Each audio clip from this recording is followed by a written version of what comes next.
آسان ناظرین کرام، 26 جون کی صبح خوش آمدید کہتے ہیں۔ سچ مچ یہ جون کا مہینہ ہے جی۔ وہ کہا تھا کل ہمارے رحمان ملک صاحب نے کہ منگل بدھ سے آپ دیکھیں گے کہ بجلی کی صورتحال میں کتنا فرق پڑا۔ رات 12 بجے کے بعد منگل شروع ہوئی تو وہ لوڈ شیڈنگ ہوئی۔ میں نے سمجھا ہمارا ہی سسٹم خراب ہے، یہاں کے معلوم ہو گیا سب کے یو پی ایس جواب دے گئے۔ جنریٹر بیٹھ کے کئیوں میں اتنا پیٹرول نہیں تھا، گیس پہ کچھ چلتے ہیں، گیس پہ بھی نہیں کچھ چلتے۔ اب یہ بھی تو اصول ہے جی کہ آپ یو پی ایس جو ہے گیس پہ نہیں چلا سکتے، کیونکہ یہ آپ نے اس کی اجازت نہیں دی ہوئی، چاہے اس پہ خرچ کچھ بھی نہ ہوتا ہو، اور پیٹرول پہ چلاتے ہو تو مہنگا بہت پڑتا ہے، اور پیٹرول اچانک ختم ہو جائے تو پھر ڈھونڈے بھی نکلو تو بڑا مشکل پیش آتی ہے، افورڈ ہی کون کرتا ہے جی۔ یہ الگ کہانیاں ہیں۔ قصہ یہ ہے جی کہ آج لوگ، میں جب دفتر میں آپ پہنچا ہوں، صبح آتا ہوں میں جی، سورج تو آج کل نکل آتا ہے، 6 بجے کے قریب پہنچتا ہوں جہاں میں آپ کے لیے سب چیزیں تیار کرنے کے لیے، تو اس وقت مجھے معلوم ہوا کہ لوگ منہ ہاتھ دھوئے بغیر ہی یہاں آ گئے ہیں، کچھ کپڑے یہاں استری کرنے کی کوشش کر رہے تھے، کچھ کر رہے تھے۔ یہ حالات ہو گئے ہیں جی۔ کہاں چلے گا نظام پورے ملک کا جی؟ راجہ رینٹل صاحب آ گئے ہیں، خیال تھا کہ ان کے آنے سے کچھ شاید وہ پرانا اپنے دلدل دور کرنے کی کوشش کریں، اپنے داغ جو دبے لگے ہوئے ہیں اس کو صاف کرنے کی کوشش کریں، کچھ نہیں ہو رہا جی، سب وہی حالت ہے، بہت بری حالت ہے۔ اللہ اس عذاب سے ہمیں نجات چلائے، ہمارا قصور معاف کر دے۔ ہم نے غوث اعظم کے حضور استغاثہ کیا تھا کہ تیرے اولاد کہلانے والا ایک شخص جو ہے وہ یہ ظلم کر رہا ہے، تو المدد یا غوث اعظم المدد، ہماری مدد کر، ہم تجھے اس کی تمہاری یا غوث اعظم ہم آپ ہی پکڑ میں دیتے ہیں اس کو۔ وہ اسی دن شام کو استغاثہ منظور ہو گیا۔ اب مجھے پتہ نہیں کیا نیا استغاثہ دائر کرنا پڑے، کچھ زیادہ کمپریہنسو قسم کا استغاثہ جی۔ شاید دعا بھی وہ مانگنی چاہیے جس کے اثرات زیادہ بہتر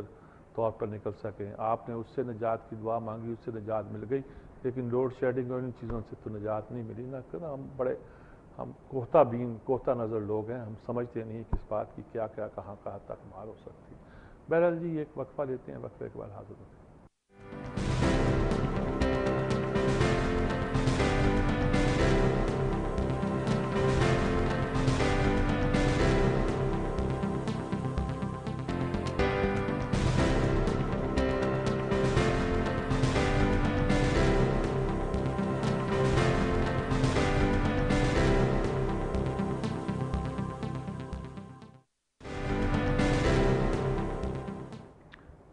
دو تین خبریں ہیں جو بڑی امپورٹنٹ ہیں۔ ایک تو جی ہمارے نئے وزیر اعظم نے اپنے دورے شروع کیے ہیں، کراچی گئے ہیں، اور کراچی میں جائیں اور 90 پہ وزیر اعظم نہ جائیں۔ اچھا قائد اعظم کے مزار پہ ہاتھ دینا تو خیر بالکل ضروری ہے، فرض ہے، لیکن انہوں نے پروٹوکول مینٹین رکھا۔ پہلے گڑی خدا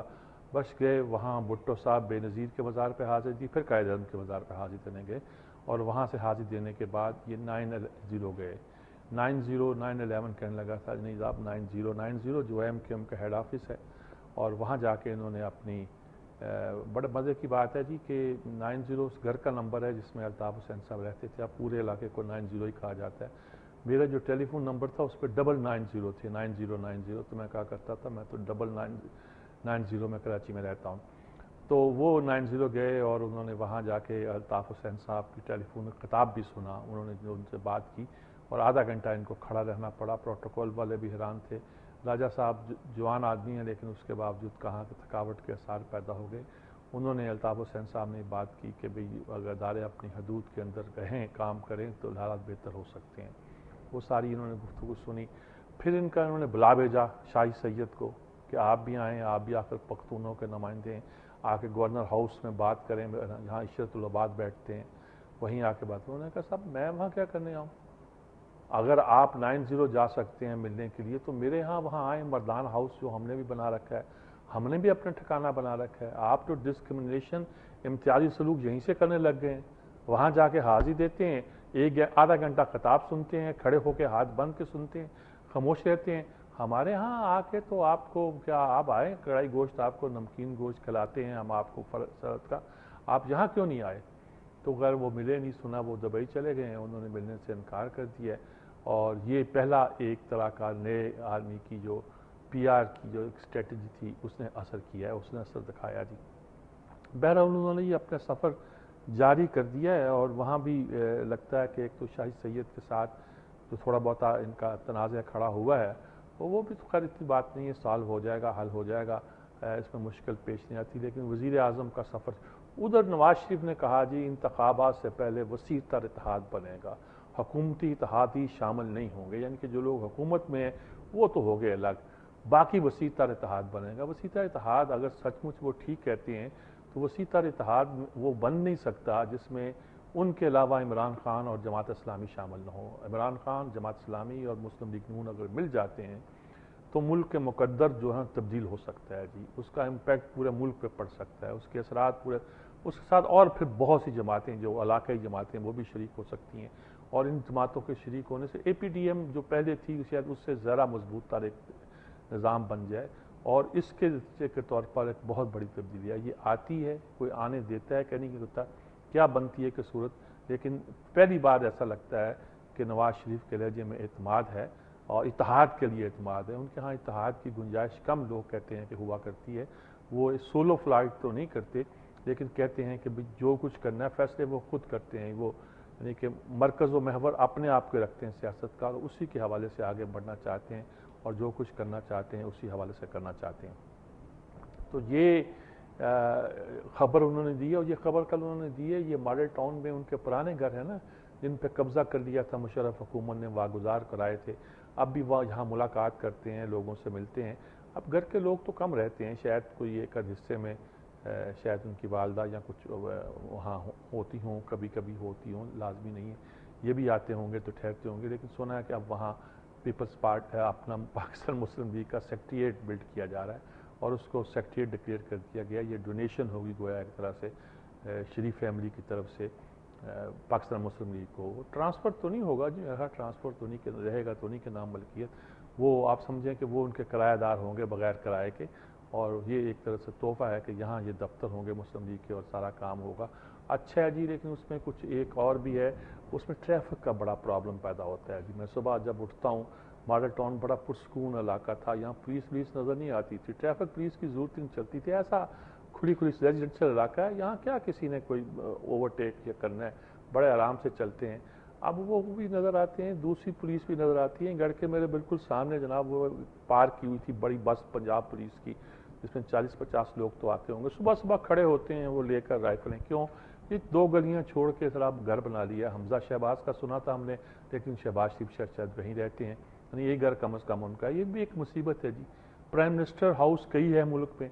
چیف منسٹر ہاؤس کئی ہیں اس شہر میں، پتہ نہیں چلتا کون سے شہر، وہ مین جو چیف منسٹر ہاؤس تھا اس کو ڈکلیئر کر دیا یہاں میں آئی ٹی یونیورسٹی، کچھ نہیں بنا نہیں سکتے تھے، سیکورٹی زون جیسے کیا کیا گیلانی صاحب نے جی، کہتے تھے نا کہ میں وزارت عظمیٰ ابھی جو جانے سے منتقل ہو جاؤں گا دوسرے گھر میں، اور اس کو وزیر اعظم ہاؤس کو میں اسٹیٹ آف دی آرٹ لفظ سیکھ لیا کہیں سے، پتہ نہیں انہوں نے، یونیورسٹی بناؤں گا یہ کروں گا، تو انڈرسٹوڈ تھا کہ پاسبل نہیں ہے۔ آپ یوں جاتے ہیں سیکورٹی زون ہے، ادھر پریزیڈنٹ ہاؤس ہے، ادھر چیف منسٹر ہاؤس ہے، وہاں chief minister house prime minister house ہے، وہاں کیا بنائیں گے آپ سیکورٹی یونیورسٹی وغیرہ، بس کہنے کی باتیں ہوا کرتی ہیں۔ تو میں یہ کہہ رہا تھا کہ وہ جو علاقہ خاص طور پر یہ جو دوسرے کونے قریب ہے، دور نہیں ہے، ایچ بلاک میں وہ بھی ہے، ان کا نیا گھر جو ہے وہ بھی ایچ بلاک میں ہے، وہاں جو سڑک گزرتی ہے وہ بند ہی رہتی ہے، وہ میرے گھر کو سیدھی سڑک آتی ہے، میں وہاں پہنچتا ہوں پتہ بند، اب چکر کاٹ کے واپس آؤ دوسری سڑک، کیونکہ جو رستہ جاتا ہے پیچھے جاتا ہے، آگے جائے 3 میل جائیں، ان کو تو کوئی فرق نہیں پڑتا، لیکن جنہوں نے پیٹرول اپنی جیب سے خرچ کرنا پڑتا ہے وہ ہوتا ہے، ان کو فرق پڑتا ہے یقیناً، اور وقت کا بھی ضیاع ہوتا ہے، یہ بھی فرق پڑتا ہے۔ یہاں ذرا سڑک کھلی رکھیں، اب کیا ہے آپ نے رستے بلاک کیے ہوئے، روکے ہوئے ہیں اور مصیبتیں ڈالی ہوئی ہیں، لیکن اچھا کیا آپ نے یہ دے دیا، لیکن اللہ کرے کہ اچھا یہ ایک کام اور ہو گیا کہ پرویز الہی صاحب کو ڈپٹی پرائم منسٹر بنا دیا گیا ہے۔ پچھلی بار تھا تو شاید گیلانی صاحب نے کہا تھا کہ آئین میں اس کی گنجائش نہیں ہے، پتہ نہیں نکال دی ہوگی، کیا کیا ہوگا ڈپٹی پرائم منسٹر کے، لیکن کوئی اختیارات نہیں بتائے گئے ان کے پر اختیارات کیا ہوں گے۔ ایک تھا ان کو بھی شوق کہ ان کے نام کے ساتھ ہی پرائم منسٹر لگے، تو پرائم منسٹر تو نہیں، انہوں نے ڈپٹی پرائم منسٹر کی بات وغیرہ چل رہی تھی کہ جی کو بنایا جائے، تو وہ بنا دیا گیا ہے۔ اس کا مطلب ہے کاف لیگ زیادہ اب اتحاد کے ساتھ حکومت کے ساتھ مل کر آئندہ الیکشن لڑے گی، تو پنجاب میں کم از کم کاف لیگ کے مقدر کا فیصلہ پاکستان پیپلز پارٹی کے ساتھ مل کر ہوگا، اور دونوں کا مستقبل جو بھی ہوگا وہ واضح ہو جائے گا۔ اب اس پہ پورا ملبہ پاکستان پیپلز پارٹی کا بھی ہوگا، اور جس پہ شکایت کی جاتی تھی پہلے، یہی کاف لیگ والے کہتے تھے کہ یہ نون لیگ والے مل گئے ہیں